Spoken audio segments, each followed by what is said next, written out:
Chicago's two biggest sports icons are Michael Jordan and Walter Payton. Payton doesn't have a statue to commemorate his greatness. He doesn't need one. Sweetness lives on in the hearts of fans. Michael Jordan changed the game. Walter Payton didn't change the game. He just played it better than everybody else. Let's just go through Walter's stats. 77. 1,852 yards. I mean, that's insane. In his third year, Payton won the NFL's Most Valuable Player award. But it was the day he ran for 275 yards against the Vikings that made him a legend. The day that he broke the single-game rushing record, before the game, he was laying on the floor in the locker room, covered up with towels, shivering and shaking. He had the flu. It was a good story because I used to all my players all the time when they weren't feeling good. I just tell them that Walter set the single-game rushing record with 104 temperature. And so you need to go get dressed. He won a game 7-0 in Buffalo. He jumped over the line of scrimmage right at the goal line. And I said, the Bears are no longer a one-man team, they're one Superman team.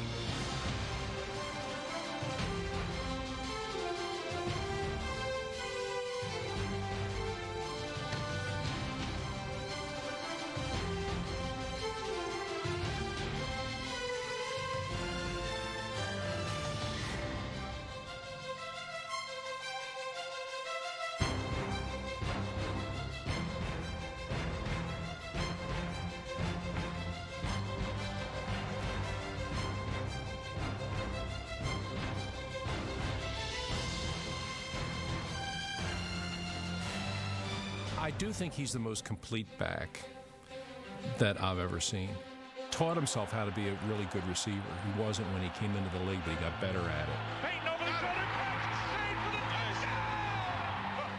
He was the best blocking back. I can say that unequivocally that I've ever seen. I can still see the game up in Minnesota that we're losing, and McMahon calls an audible, and as he's going to throw the ball, there's a linebacker coming ready to kill him. And all of a sudden, Walter steps up and levels the guy.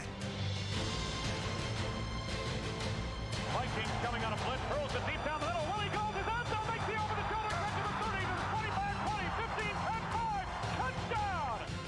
He wanted to contribute in every way he could. Heck, he wanted to kick. We wouldn't let him kick. He thought he was a great kicker.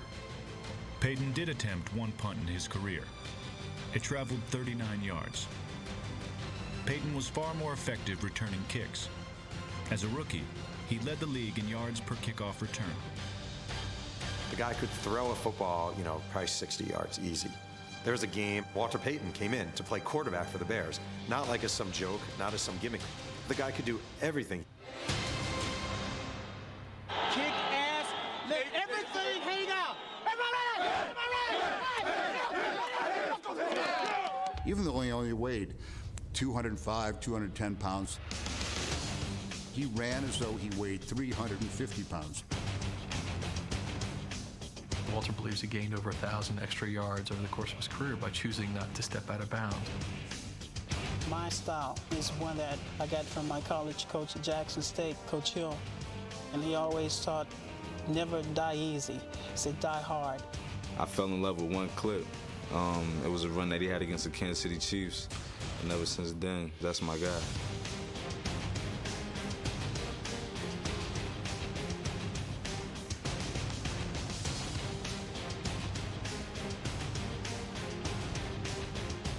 Despite his physical style, Payton only missed one game in his 13-year career. Walter Payton was a true warrior. Give me the heart of Walter Payton. There's never been a greater heart. Why he was good at what he did was all a product of what his physical conditioning was, his mental conditioning, everything he put into the game. He expected the best of himself all the time. By 1984, Payton's relentless pursuit of excellence had him closing in on Jim Brown's career rushing record. He wanted to be the best player in NFL history. And breaking Jim Brown's record, that was a standard. That record, beating Jim Brown's record, meant everything to him. Every once in a while, my son asks me what game am I going to break it in. But What do you tell him? I told him wait till the press conference on Wednesday. Walter failed to gain a single yard in his first professional game. Over the next 9 years, he had gained over 12,000. Now, he stood only a few yards away from football's most coveted record. Second play of the second half from the 21-yard line. Walter needs 2 to break the record. Wide to the left is Galt. McKinnon lines up wing to the right. High formation. Quick pitch to Walter. Looking for the record. Cuts back. He's got it. He's out over the 25 to the 26-yard line. Walter Payton becomes the National Football League all-time leading rusher, surpassing Jim Brown. And that's the equivalent to Hank Aaron breaking Babe Ruth's all-time home run record. Jim Brown at the time was the standard, and Walter came in and took that standard to a whole nother height. And he did it in a way that was so classy and respectable. He wanted the attention, and deservedly so, and rightfully so. I mean, it's a big deal breaking that record. But he didn't want it to look like he wanted the attention. Come on, get off the field! Get off the field! And there's a great moment after the game when Ronald Reagan, who was the president at the time, was flying, and they called him from Air Force One. Mr. Payton, this is Air Force One. Stand by for the president, please. Congratulations. Well, thank you. Very best wishes. Congratulations again. Well, thank you, and give my best to Nancy. He's just a wise ass. You know, that was sort of Walter Payton. I called him up and congratulated him. We had a wonderful conversation. Walter Payton was the epitome of greatness. I have all the admiration in the world for him. Payton was finally king of the hill. But there was still one summit left to reach.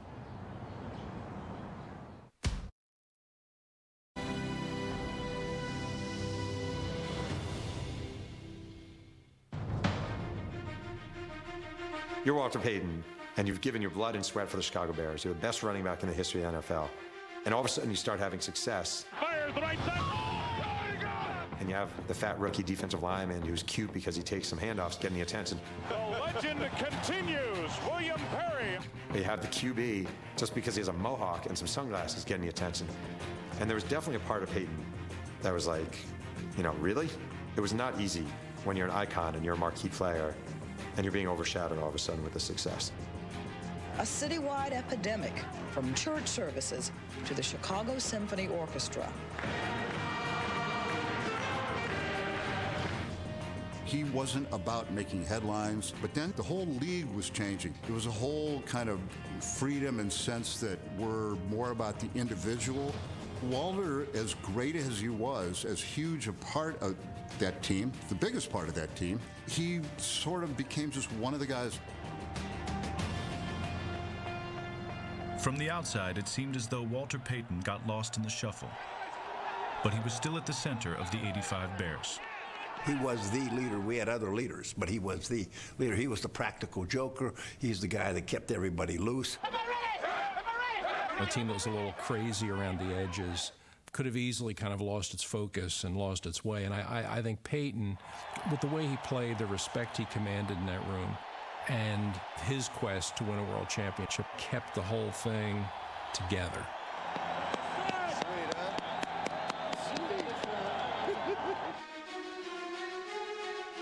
At age 31, Payton led the Bears to a 15-1 record and a trip to their first Super Bowl. Payton, the most successful rusher in the history of the National Football League, the Bears' all-time leading receiver, all-time leading scorer. Sweetness gets his chance today in the Super Bowl. And first offensive series of the game, Walter Payton fumbles. Payton drill fumbles the ball. And who has it? The New England Patriots. Tony Franklin kicks a field goal, 3-0 New England. Payton is devastated. It was the fumble that set the tone for his game. I don't even think he had 10 carries in the first half. The game went away from him completely. He failed the team in the most preeminent moment. Super Bowl 20 was not a showcase for the game's greatest runner, but its greatest defense. This defense has been incredible. They knock your socks off just to watch it. Total is on. Over the left side he goes.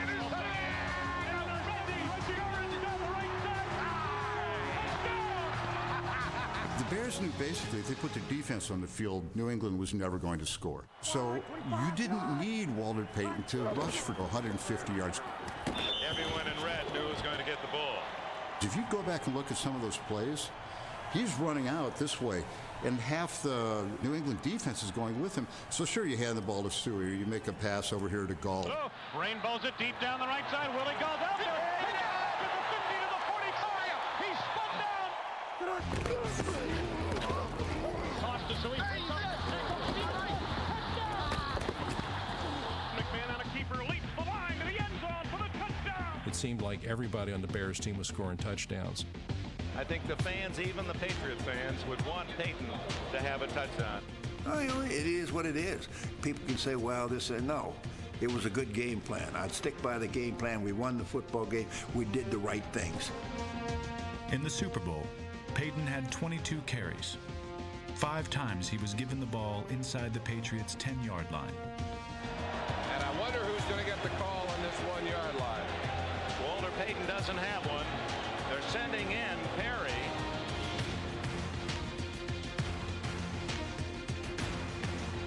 First and goal from the 1-yard line. Hand off to the bridge.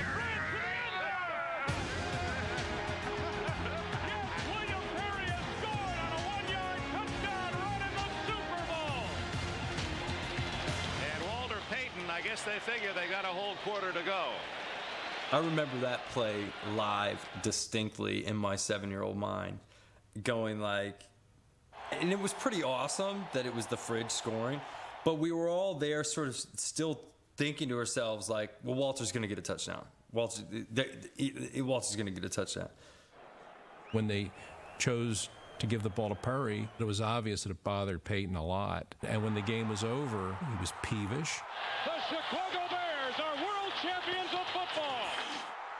He was visibly upset, and it was obviously a great concern to me when I saw that after the game, because I knew the media wanted to talk to him. And he was hallowed up in a small little equipment room with just the shell of his uniform on, and he was sweating. He had tears in his eyes and had an angry look about him. I was in the locker room, and Kenny Baldessari came up to me and said, we got a problem. He said, Walter's in the back room, and he says he's not going on television. So the two of us went back, and we talked to him. He was livid. His eyes were just like a warrior's, and he said, I ain't no damn monkey on a string gonna jump up for you. His agent, Bud Holmes, comes into the room and says, basically, if you stay in here, or if you go out there and blast Ditka for not scoring a touchdown, you will be remembered for doing this for the rest of your life. You, after winning a Super Bowl, with a selfish SOB who sat in his broom closet and moped and ripped your coach. He thought about it for a while, and eventually he came out. He said all the right stuff, but he was hurt. He was hurt badly. Can you describe the feeling for you personally? Right now, it really hasn't sunk in. I don't feel anything. It's one of those things where when you have it in your mind for so long, what it would be like, and then after the actual event happens, it tends to take away from it. That cut him deep because he was Walter Payton. I mean, Walter had a huge ego, but not in a bad way. He had the right to have that ego, and he felt he had the right to score that touchdown, and it was taken away from him by one of his biggest supporters and his coach. Every time I see Mike Ditka, he always has to tell me that he's sorry.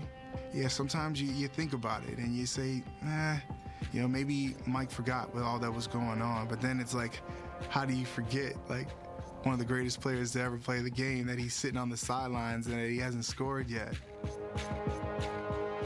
Well, why didn't you give the ball to Walter on the goal line? I said, I don't know. I really don't know. I didn't think about it. I didn't think it was important. When the game was over, I looked at the scoreboard and I saw the score, 46-10, and I knew we'd won. And my mind, I can honestly say I was probably too focused in that game that I didn't think about the proper thing. I feel real bad for 34. It's taken him 11 years to get to this spot and to not score a touchdown. I know Walter's not feeling good right now, and I don't feel that well for him. I think he should have been carrying the football, but that's not my decision. But if I had to do over now, knowing what I know now, of course, I would do it differently. But I didn't realize it meant that much to him. And after finding out that it did, yeah, I would say it was my biggest regret, yes. Coming up. Piccolo and Sayers, that story was a little bit hyped. I thought that this was an even better story.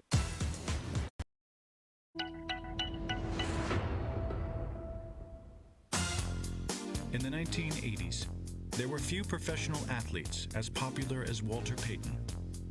Two celebrities will take to the course today, Top Gun Tom Cruise and the NFL's all-time Top Gun, Walter Payton. He had numerous endorsement deals and was the first NFL player to appear on the front of a Wheaties box. Payton enjoyed the fame, and his sweetness persona was a perfect fit for a Hollywood lifestyle. Paul Zimmerman said it best. He said, when you were around Walter, you felt electricity, like sparks were flying off of him. When you were in his presence, you felt you were in front of royalty. Hello, Walter. How are you? Nice to meet you, man. Pleasure's all mine. Oh, okay. Who's that? It's my son, Simon. Hi, Simon. How are you? Yeah. Did you sign his ball for him? Be glad to. He did have that Michael Jackson superstar aura about him, and then he would break through that and be this regular guy.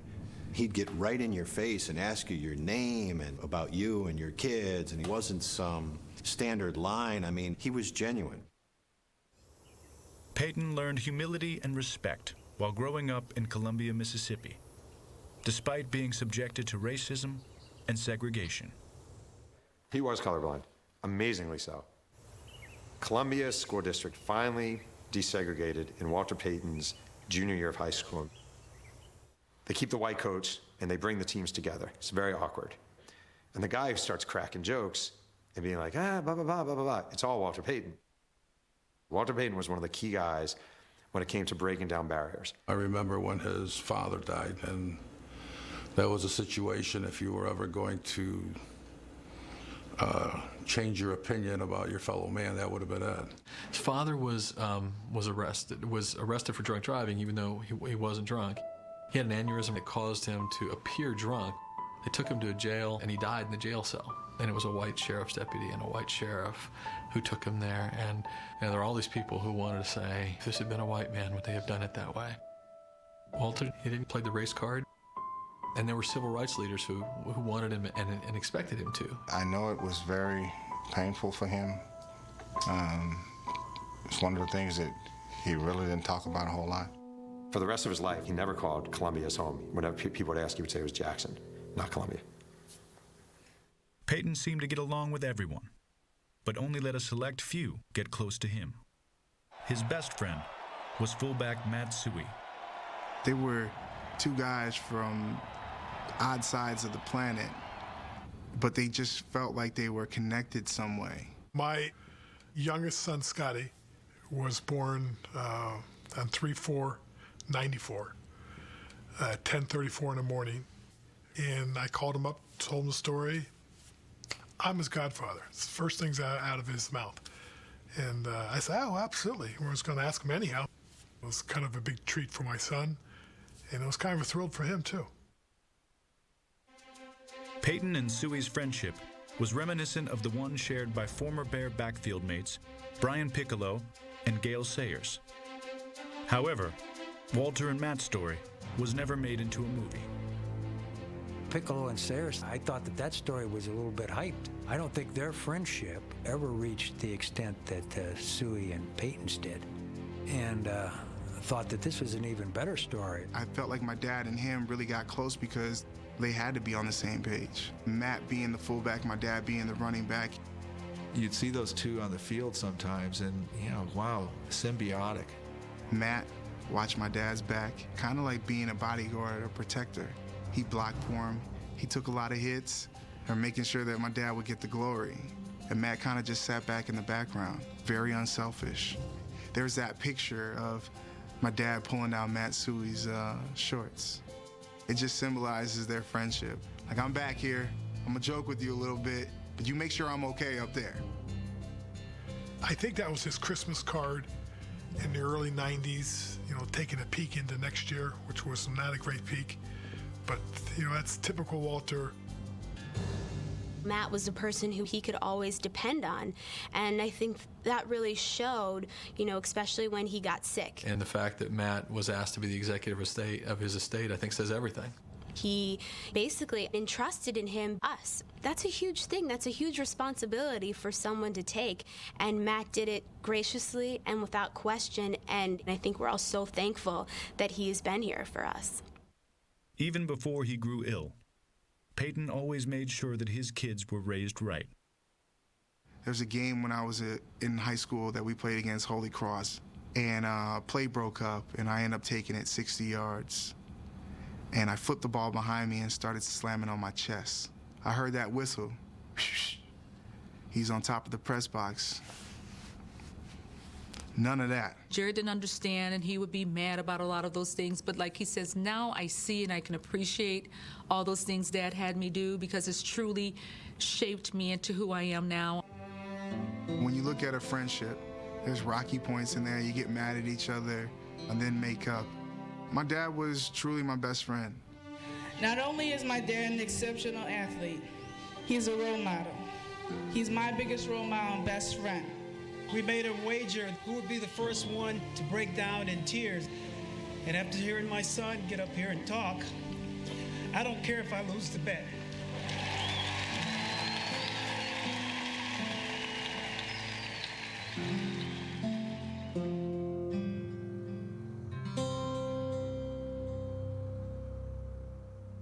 Up next. He was losing weight. You're like, well, what are you doing? It was so noticeable that people were starting to talk about it.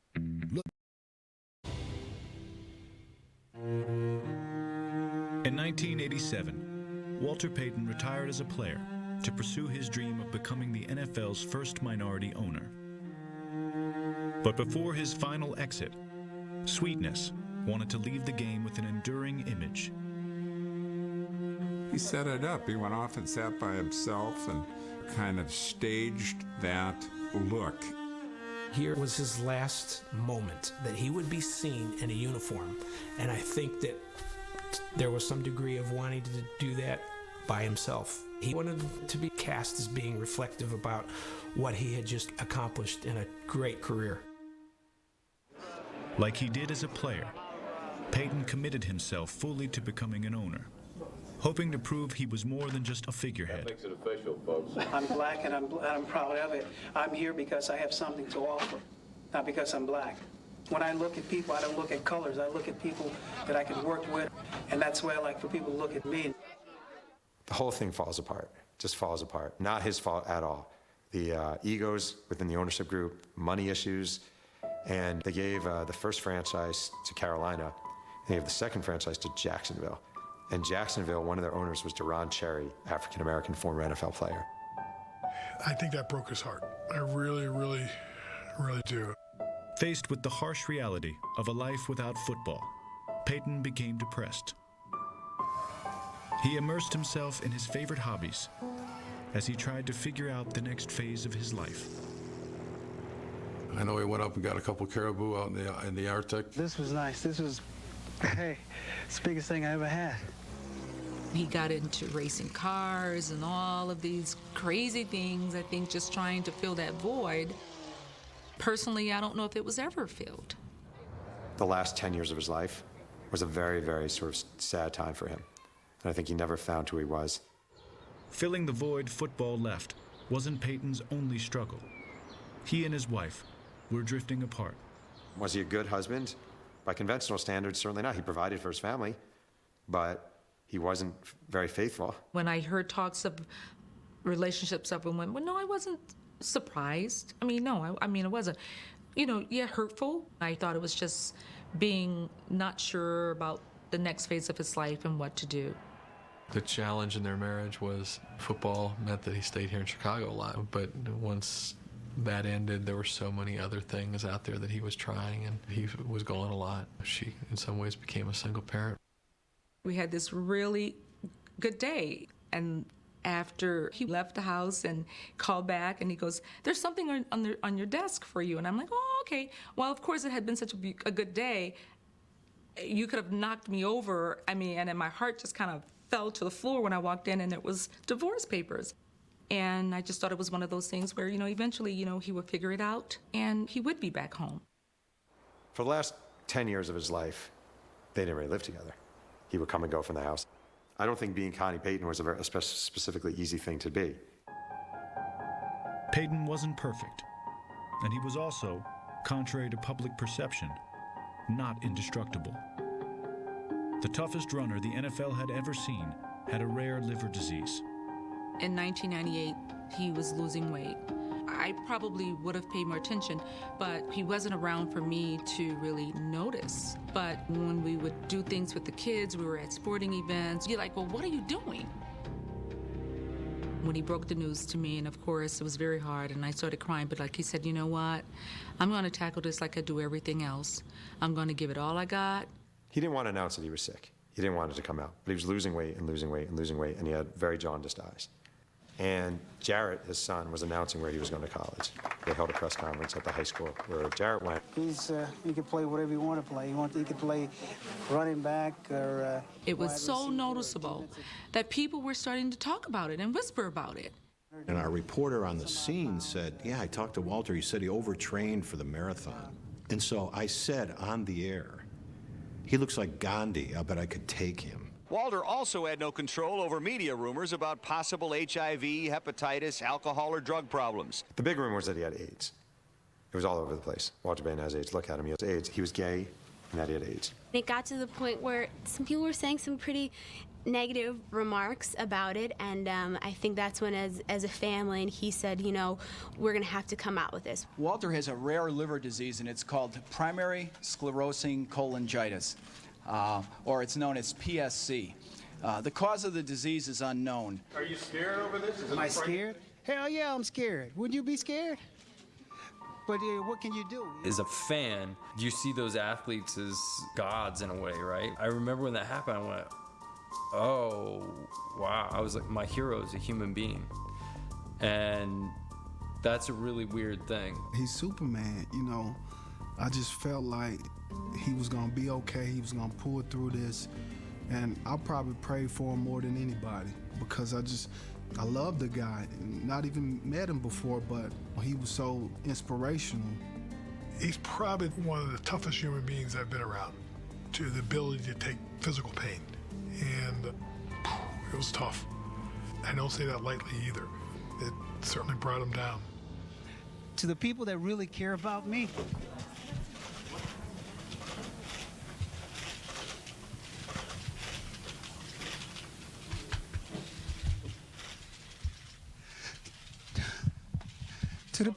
to the people that really care about me, just continue to pray.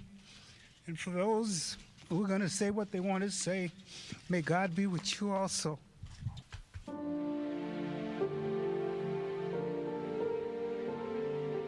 It was in May of 1999 when he was getting sicker, and we knew there had to be something more. It was discovered that Walter had bile duct cancer.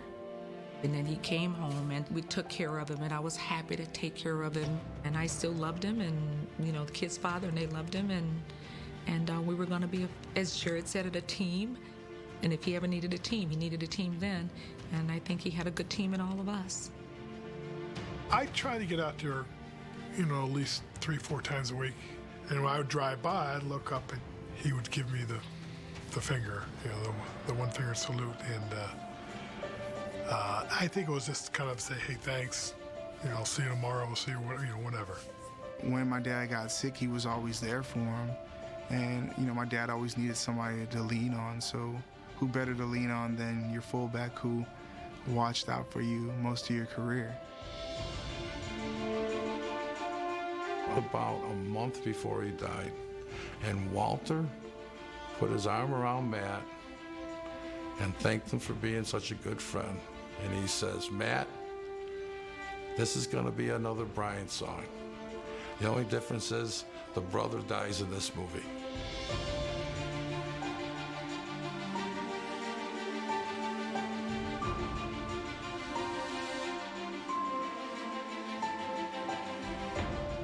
For 13 years, Walter Payton was football's Superman. But in the end, he wasn't made of steel, but flesh and blood. I can remember standing over the hospital bed that one day in our bedroom and looking at him, and something just hit me, you know, that he's really tired of the struggle. And I realized then that he needed to hear from me that it was okay. It was okay to go. I knew then that he was staying because he knew that we didn't want him to go. And then I realized how selfish it was to not let him know that it was okay. And that's what I told him that morning before he died, that it was okay, that everything was fine, that everything was in order, and that if he was ready, that it was okay to go. And that was the first time in months that he opened his eyes and he looked at me, and I knew then that I had said the right thing to him. And I think the next morning he passed. So, you know.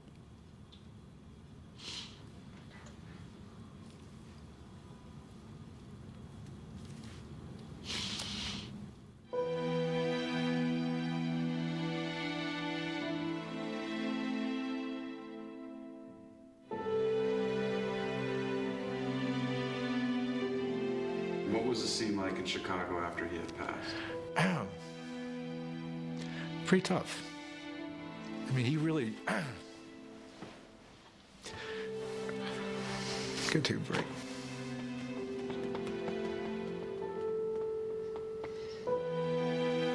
There was a memorial service at Soldier Field, and, you know, the whole thing just was kind of surreal.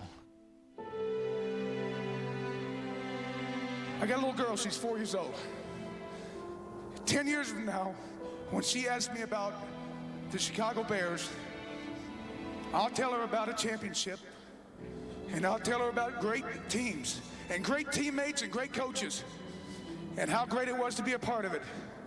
But the first thing I tell her about is Walter Payton.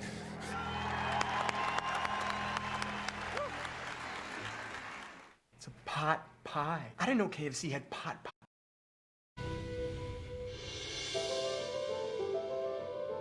Ever since my dad passed away, the number 34 appears everywhere. If I look at the clock, it's 2:34. It's I'm in a cab and I'm driving and I look and it's 2:347. I could be riding and somebody's license plate is like a 34, or you get a ticket in a store. Honestly, the 34. We were in a car accident and it threw us like 50 feet into a field. And what do you know, like the time on the clock was something 34. And honestly, I mean, the car accident could have been so much worse than it was. But we were, and not only that, but we were on Route 34 when it happened. It was kind of like he was there. He was watching over us, making sure that everyone was okay. It was freaking me out for a while, but it's actually pretty cool to know that he's just still around with me and that he's gonna be with me every single day. On your mark, ready, go! Good luck, everybody! Good luck!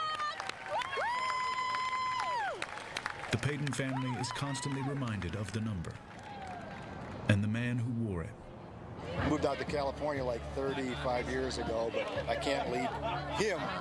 Thank you. Here. I appreciate He's a real hero. I met your dad after the '84 NFC Championship game in San Francisco. Yeah. He was a great man. Thank you. He was a really nice guy. Thank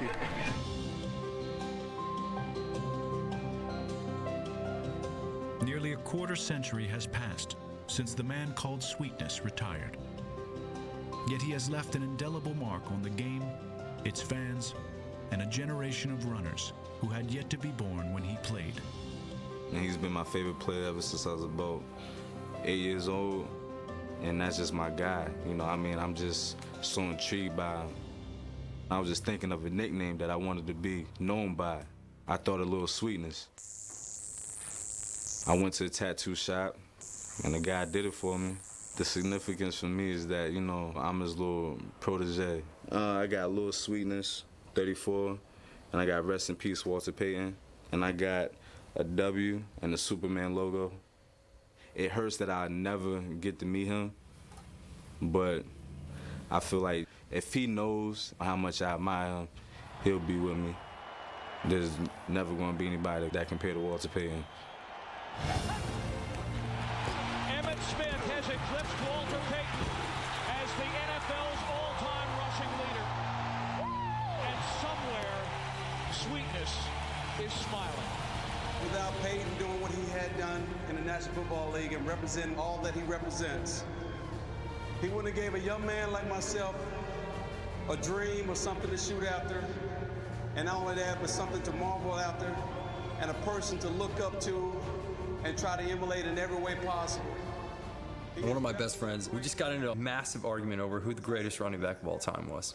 For me, it's Walter Payton. Like, defiantly, undoubtedly, without a question, it's Walter Payton. And he was like, no, Emmitt Smith is the greatest running back of all time. I'm like, Emmitt Smith? So this argument's been going on for 10 years. So we're at Super Bowl last year in Dallas, and we happen to be in Jerry Jones's box, and who's there? Emmitt Smith. So I go to Emmitt Smith with my buddy. I'm like, all right, here it is. This is here we go. I say, Emmitt, who was the greatest running back of all time? And Emmitt looks at me, and he's like, Walter Payton. And that was it. That was it. Argument's over. Walter Payton. His name is at the top of the list. Trust me. Trust me, his name is at the top of the list. Walter Payton's rise to the top didn't come without struggles. And it was his ability to persevere that allowed him to ascend to the game's greatest heights. When I'm through playing football, I want to be known as a player that whenever he was out there on the field, every play, he gave everything that he had. And when he left the field, he left everything that he had in him on the field.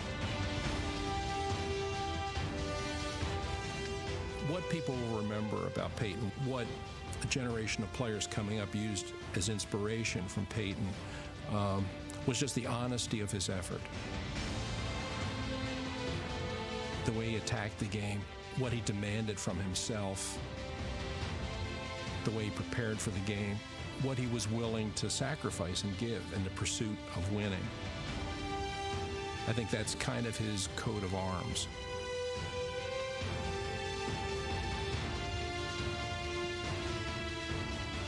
When you look at what an athlete is supposed to be, that was him. He believed his duty was to play football. That was what he was put on this earth for. And I believe in my heart that when God made a football player, he made my father.